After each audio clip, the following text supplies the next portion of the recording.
Ayan. So, kanina, nung ako ay naglilinis ng cabinet, bigla na lang itong bumagsak. Ito yung tinatawag na libreta. So, ito ay libreta ng Rural Bank of Amadeo, Cavite. Ayan yung savings account. And ito yung PDIC, Philippine Deposit Insurance Corporation. So ito yung libreta ko, year 1994. Yan, Paul B. Angkaya. So year 1994, yun yung una kong taon ng paghuhulog. December 27, 1994. Sa taong yan, or sa date na yan, ay naghulog ako ng 300 pesos. Sa tingin ko, yung 300 pesos na yan ay napamaskuhan ko noon. Yan. Kasi December 27, 1994. Malamang yan yun. Tapos hanggang sa siya ay nasundan, January 19, 1995. Siguro yung mga 100 na yan yung mga napag-ipunan ko sa aking baon. Yan. May pagkakataon kasi na yung lolo ko, si ama, ay binibigyan ako ng kalakal. Ibebenta namin doon sa bentahan ng kalakal. At kapag nabenta namin yon, kakapera, then ipon, then hulog sa bangko. Tingin ko, yung panahong yon, grade 5 ako nito, 1995. Then 100, ayun. So, yung iba siguro to, yung mga 2,000 na yan ay bigay sa akin ng ninong ko o kung sino man. Hindi ko matandaan na kasi medyo matagal na, halos 30 years ago na. So, ayan. So, typewriter pa ang ginamit dito sa pag-iimprenta ng mga numbers. Ayan, mano-mano talagang sinulat. Unlike ngayon, naka-computer yan.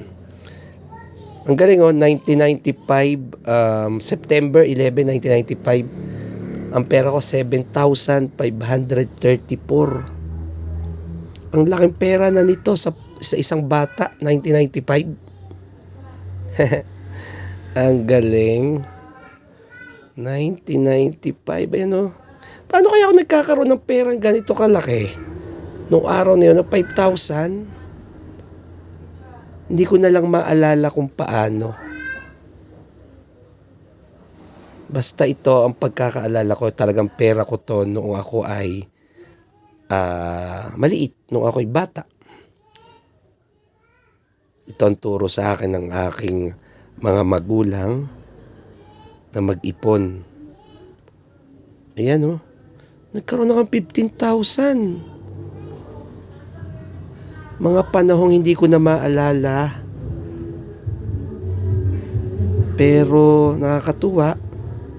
Kasi nung panahon pa lang yon, sadya pala talaga akong matipid. Sadya pala talaga akong nag-iipon ng pera.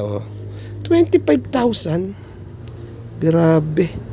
1997. First year high school na ako niyan. Tingnan pa natin. 1997. High school na ako na nito. Ayun.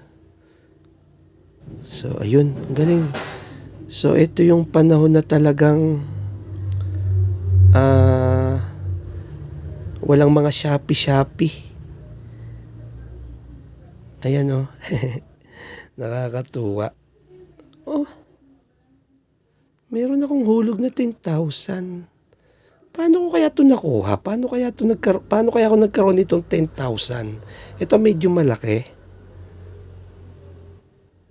Tingin ko, oo nga. So, yun. Hanggang sa siya ay winidraw ng winidraw. Okay. Siguro ito yung mga 15,000 na to bigay. Hindi ko talaga maalala. Paano nakapasok yung mga 15,000 na yan dito sa account ko. At hanggang sa siya ay 1999, hindi ako nagkakamali, ay 4th year high school na ako nito.